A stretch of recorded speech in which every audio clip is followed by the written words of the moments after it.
Assalamualaikum warahmatullahi wabarakatuh. Bismillahirrahmanirrahim. Yang terhormat Dr. Haji Mahfud Junaidi MAG selaku dosen pengampu mata kuliah Filsafat Ilmu Keislaman berparadigma UOS, serta teman-teman Pasca yang saya hormati. Pada kesempatan kali ini, perkenankanlah saya Lulu Muzayana akan menyampaikan materi terkait paradigma ilmu pengetahuan dalam perspektif Ismail Raji Al-Faruqi. Baik, di sini terkait paradigma ilmu pengetahuan dalam perspektif Ismail Raji Al-Faruqi, saya membuat 4 rumusan masalah. Yang pertama adalah tentang biografi Ismail Raji Al-Faruqi, yang kedua tentang latar belakang pemikiran Ismail Raji Al-Faruqi, kemudian yang ketiga tentang konsep islamisasi ilmu menurut Al-Faruqi, dan yang keempat adalah tentang implikasi islamisasi ilmu pengetahuan menurut Ismail Raji Al-Faruqi. Baik, selanjutnya kita menuju langsung pada biografi beliau. Nah, beliau seorang filosof muslim. Nama lengkapnya adalah Ismail Raji Al-Faruqi, namun beliau lebih dikenal dengan nama Al-Faruqi. Jadi beliau lahir di Java, Palestina pada tanggal 1 Januari 1921. Beliau adalah putra dari seorang qadhi di Palestina. Ayahnya bernama Abdul Huda Al-Faruqi. Nah, jadi di sini terlihat bahwasanya beliau itu lahir dari keluarga terdidik seperti itu. Kemudian beliau wafat pada tanggal 27 Mei 1986 di Philadelphia. Nah, jadi di sini beliau wafat. Namun wafatnya beliau bukan karena sakit, namun karena terbunuh seperti itu. Nah, kemudian kita langsung melanjutkan pada jenjang pendidikan beliau. Nah, bagaimana sih jenjang pendidikan beliau? Di sini pendidikan dasarnya beliau menempuh di College des Frères, Libanon sejak tahun 1926 hingga 1936. Jadi beliau menempuh pendidikan dasarnya selama 10 tahun. Nah, kemudian selanjutnya pendidikan tinggi ia tempuh di American University Beirut. Nah, jadi setelah pendidikan dasar beliau melanjutkan ke pendidikan tinggi. Selanjutnya beliau menempuh pendidikan di Indiana University sampai meraih gelar magister. Nah, dalam bidang filsafat pada tahun 1949. Nah, jadi di sini beliau sudah memfokuskan pada bidang filsafat. Nah, selanjutnya 2 tahun kemudian ia meraih gelar master kedua dalam bidang yang sama, yakni filsafat, namun di universitas yang berbeda, yakni di Universitas Harvard.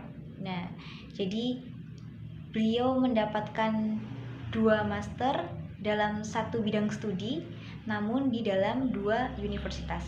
Kemudian pada tahun 1952 Al-Faruqi meraih gelar PhD. Nah, PhD ini kalau di Indonesia biasanya adalah gelar doktor.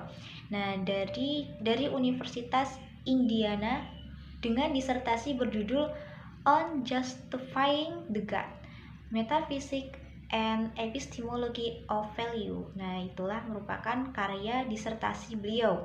Nah, kemudian namun setelah beliau mendapatkan gelar PhD, beliau masih merasa tidak puas.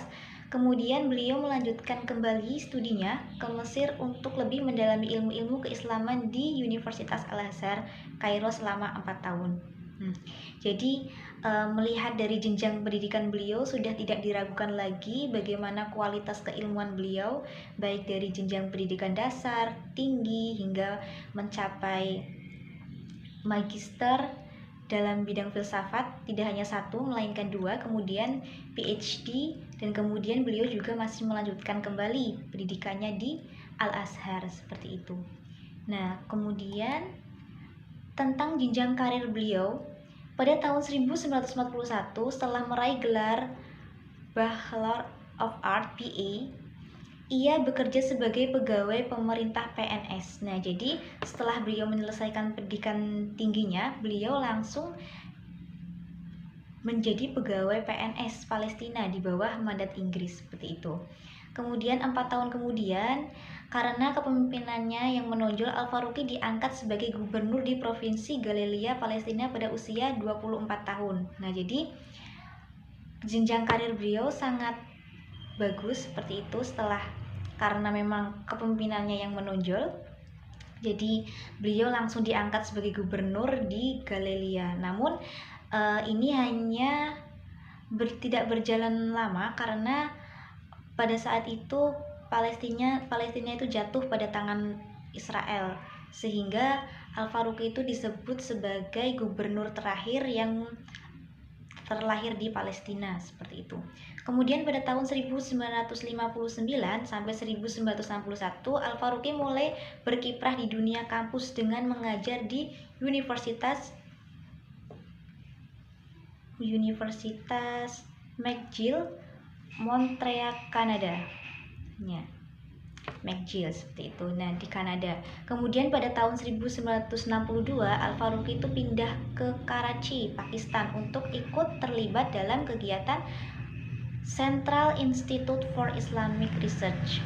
Nah, selanjutnya tahun 1963 Al-Faruqi kembali ke Amerika Serikat dan memberikan kuliah di Fakultas Agama Universitas Chicago dan selanjutnya pindah ke program pengkajian Islam di Universitas Syracuse, New York.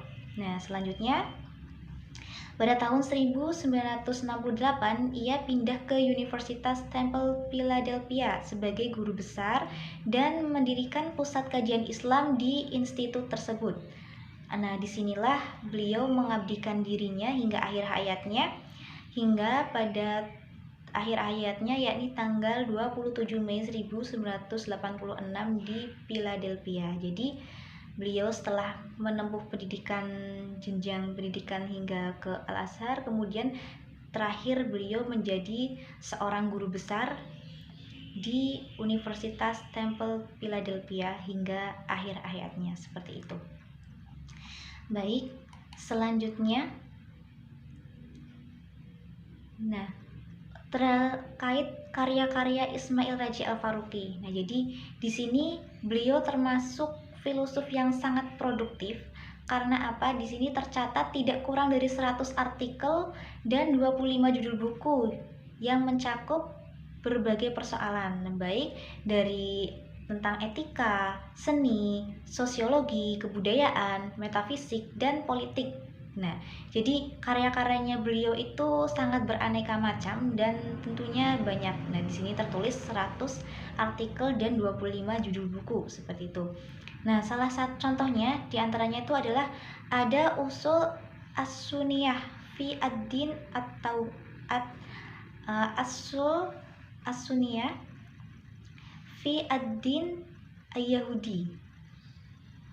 Nah, kemudian pada tahun 1963, kemudian bukunya diantaranya ada lagi Historical Atlas of Religion of the World, itu pada tahun 1974, kemudian Islamic and Culture 1980, kemudian Islamization of Knowledge General Principle and Work Plan pada tahun 1982, Tauhid, Its Implication for Thought and Life, yaitu pada tahun 1982, Culture Atlas of Islam, yaitu pada tahun 1982,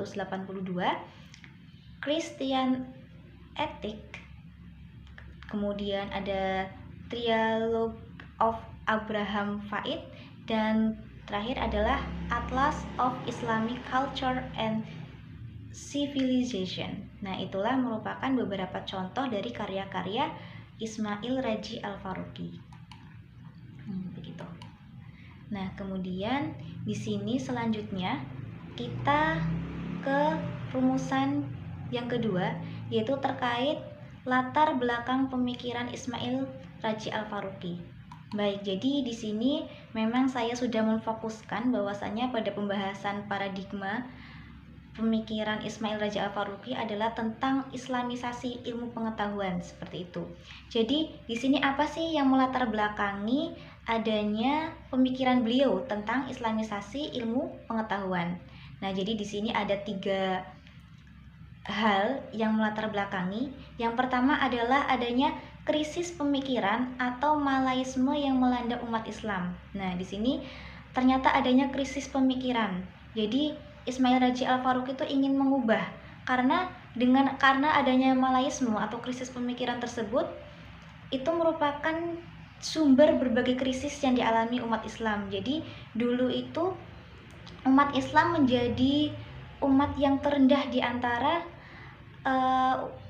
agama-agama yang lain seperti itu. Jadi karena adanya krisis pemikiran atau malaisme, sehingga umat Islam juga terpecah belah seperti itu, sehingga kekuatannya itu sedikit karena umat Islam pada zaman dahulu itu tidak bersatu, melainkan terpecah belah. Di sini ada hingga sampai terpecah belah menjadi 50 negara yang berdiri sendiri-sendiri seperti itu. Sehingga itulah faktor utama yang melatar belakangi pemikiran beliau tentang islamisasi ilmu pengetahuan.